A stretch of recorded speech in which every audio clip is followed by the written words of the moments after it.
Ayan, hello po. Magandang gabi. Ayan. Magandang umaga. Nasaan pari kayo ng mundo? Sabi ko sana munggo. Okay po.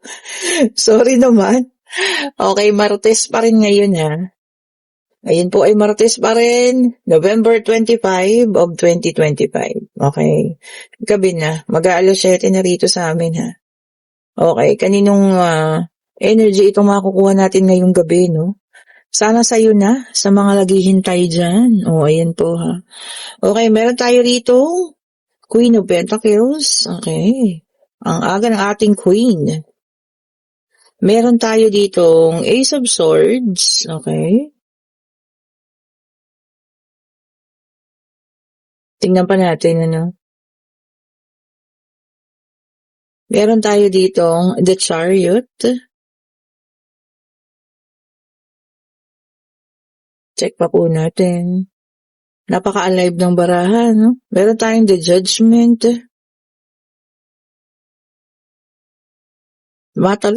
Talon. Uy, meron tayong King of Wands. So, meron tayong Queen of Pentacles and meron tayong King of Wands. Okay po. Sa mga nais po ng private reading ha, mag-chat na po kayo. And meron tayong The Devil. Umaga na lang po at saka hapon ha.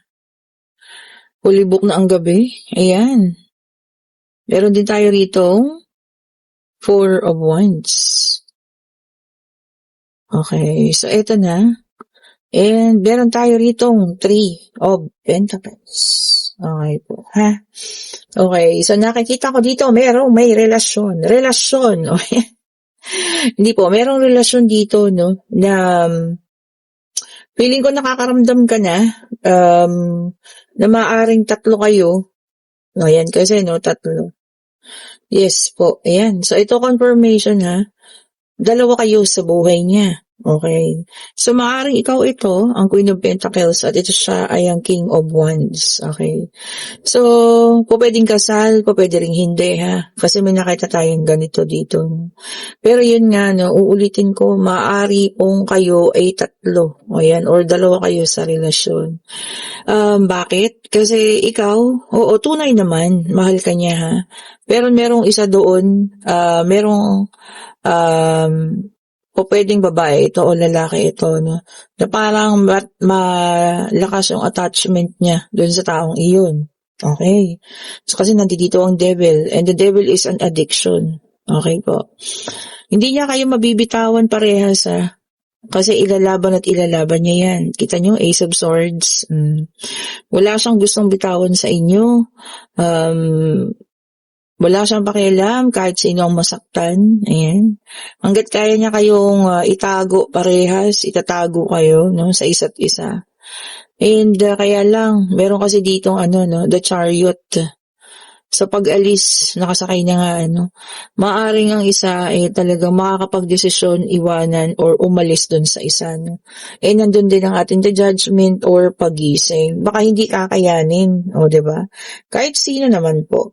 Diba? Sabihin nyo nga sa akin, sino sa inyo yung pumayag na dalawa kayo sa buhay niya. Diba? Wala. Siyempre mahirap po yun. Mas gugustuhin ba rin natin yung ikaw lang, o diba? At ang pamilya ninyo kung pamilyado kayo. Kasi nga nakita ko rito, no? Parang may marriage. O. Tapos bigla malalaman mo, diba? Meron palang iba. So, ayun po ha, makakapag-desisyon kayo na po pwedeng kayo yung aalis, no, sa nararamdaman ko dito. Ayan. Kasi magigising ka doon sa sitwasyon na mali diba? Hindi tama. Hindi tama na masaya siya kasi nandyan kayong dalawa.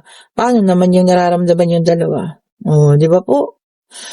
So, ayun ha, kung kayo ang magkakaroon or sa inyo magaganap ang situational reading na ito, at yun ang magiging desisyon nyo, para sa akin po, tama yun. Diba? Hindi nyo kailangan magstay sa mga ganitong relasyon, abusive, at narcissist yung taong yun, ha? Masaya siya, papaano naman kayo? Yung mga damdaming nasasaktan. Diba? Ang mahirap lang kasi dito, no? Sanay ka na dito sa taong ito, nakasama mo na, ayan. Good provider naman siya, no? Sa nakikita ko. Kasi talagang good provider. Kaya kayong buhayin parehas, eh. Kaya kayong, ano yun, eh, mapasaya parehas. Pero hindi naman kasi tama yun. Oh, di ba? And this is a painful ending. Siyempre, natural po. Mararanasan niya ng betrayal, ayan. Kasi talagang binitray kayo eh, di ba? Bigla na lang, out of the blue, biglang ano sa inyo, ang tawag dito, babagsak sa harapan mo yung ganong katotohanan. Oh. And then meron tayo ngayong the tower, may dalang number 16. And yes, magkakaroon ng distraction. Oh. Ayun po ha. So, eto na, pinapakita na sa'yo yung magiging senaryo. Kung talagang, nung una, syempre, kutob mo lang yan eh. Hanggang sa dumadami na yung nakakakita, dumadami na yung mga resibo, ika nga nila, no. So, ayun na po ha. And, meron tayong The Magician. May dala palang 16 ang The Tower, may dalang number 1 ang The Magician. So, 16 and 1, number natin ngayon ha. Sabi niya rito, no, willpower mo na and you will be redirected. Oh. Okay? So, yun siguro kailangan mo na ring malaman para naman makaalis ka na sa ganyang sitwasyon. O, diba? Kasi baka hindi na rin, alam mo yun, tama at hindi na talaga dapat na nandoon ka pa. Diba? 3 kayo, 2 kayo eh. Siguro kahit anong sabihin niya, wala. And meron tayo, same thing, Ace of Swords. Medyo mahirapan ka, ha? Talagang magiging, ilalaban niya. Katakot-takot na paliwanag, katakot-takot na pangako ang bibitawan ng taong ito, ha? Hindi ka papayagang umalis. And meron tayo ritong 7 of Cups. Okay. And sabi niya naman dito,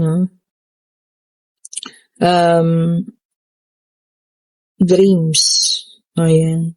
Siyempre, maraming pangarap ninyo masisira.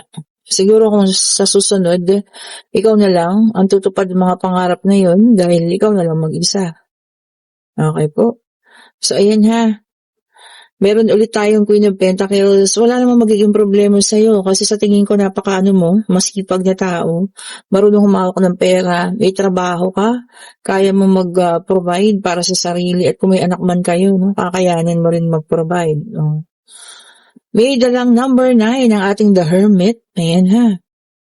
Sabi niya rito ha, pananahimik. Ayan.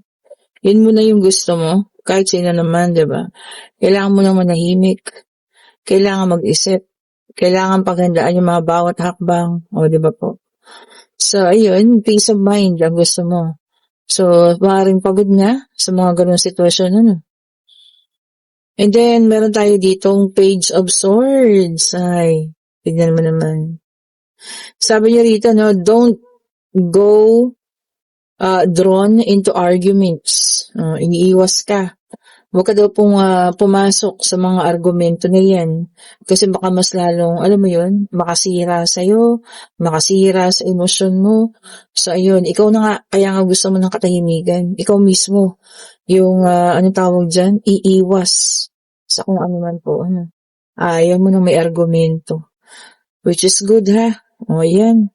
Kung kayo nasa situational reading, na malalaman mo, na 2 kayo sa buhay ng narcissist na ito. Kung ano man na maging desisyon mo po, sana yung desisyon na magiging maayos ka. Okay? Yung desisyon na mabubuhay ka, alam mo yun, sa sarili mo, nang kahit wala yung taong yan. Okay po. Okay, so kinuha ko tong ating pangatlong deck of cards. Ayan, tignan naman natin ha. Ito para sa iba naman. Tignan natin, ayun na. May isa na dun. Okay. And meron tayo rito the Death card, naka-reverse, water sign, Cancer, Scorpio, and Pisces. Resistance to change. Ayaw umalis sa sitwasyon. For some of you, ayaw talaga, umalis sa ganyang sitwasyon. Kumbaga, maaring kung ano man yung sitwasyon niya ngayon, tinatanggap na lang. Pero kung meron naman kayong kakayahan para maalisin yan, bakit naman hindi? Di ba po? And meron tayong air sign, Gemini, Libra, and Aquarius, Nine of Swords. Diyos ko, pangatlo na to na lumabas. Talagang painful ending. For some of you po, makakaranas ng painful ending, masakit na pagtatapos. Diba?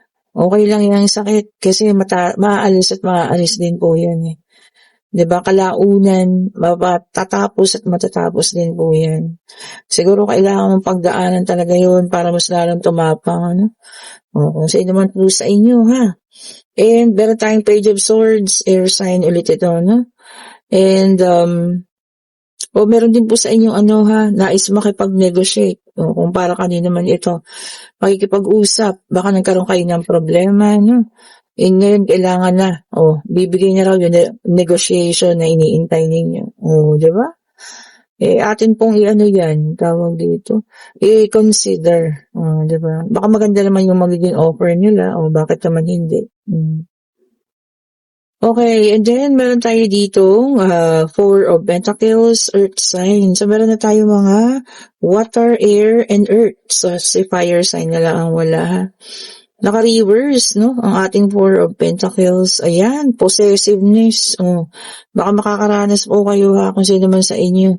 Sa isang tao na napaka-possessive. Naku, mahirap din yun, ano? Hindi naman yun sobrang pagmamahal, eh. Yung lalo na nasasakal ka na. Hindi po, ha. Narcissist din yun. Kasi ayaw niya ng makisama ka sa iba. Gusto niya siya ng siya. And meron tayo ditong Page of Cups, water sign na naman ito, no? Sabi niya rito, emotional immaturity. Yan, isa pa yan. Pagdating sa emosyon, marami sa atin ang hindi mature or nagiging immature. Kumaga tinatanggap ang lahat, no? Okay lang, basta okay lang kahit nasasaktan. Huwag po ganun, ha.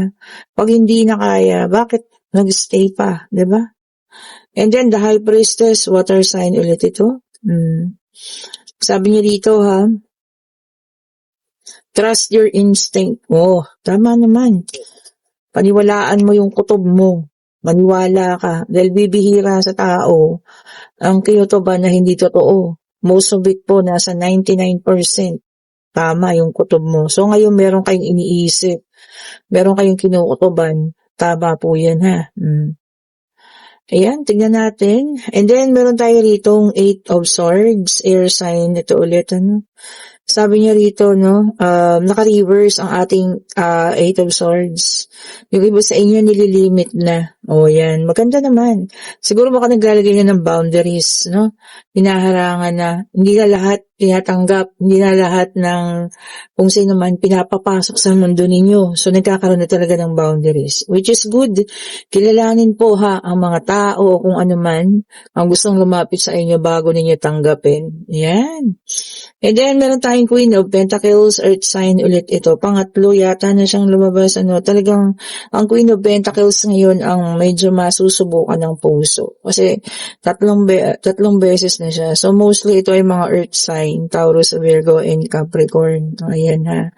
So, masusubukan talaga ang inyong puso. Talagang isa sa inyo or ilan sa inyo makakaranas ngayon ng sobrang sakit, ng damdamin, Sabi ko nga, ano man yan, pagdasal mo na matapos agad-agad at hindi ka magstay sa ganyang pakiramdam, ha. Okay, and sabi ko nga kung kayong nasa situational reading, it could be a really, really painful ending, pero makakayanan niyo po yun. Okay po. Ngayon, magtanong na, pag-ibig, pangyayari, financial, kung ano man yan. Ang gusto nyo malaman, hingin natin ang kasagutan. Divine Universe, ano pong kasagutan sa kanilang katanungan? Isa lang po. Ayun na. So, ayun. At may dala pang number 17 po, ha. So, ang mga numero natin, 16, 1, 9, and 17. At ang sagot po ay yes, kung ano man ang inyong hiningi. Matagal nyo nang hinihingi, matagal nang hinihiling, kasi this is the star. Ibig sabihin po, talagang deserve mo yan. So, parating na siya, whether kung ano man yung hiningi mo, ayan na po, ibibigay niya sa inyo. Okay po, and kung nagugustuhan niyo ating reading, pa-like, pa-share, pa-subscribe, and hit the notification bell para lagi kayong updated sa mga bagong videos na nire-release natin. And kung gusto niyo po ng private reading, sabi ko nga, ano na po kayo, ha? mag-click kayo ng link dyan. Andyan lang sa comment section. Ako lang makakausap ninyo para makapagpa-schedule kayo. Sa mga bracelet, ganun din po kung ano ang nagugustuhan at napipili ng inyong puso. Pati na ng ating mga pabango po.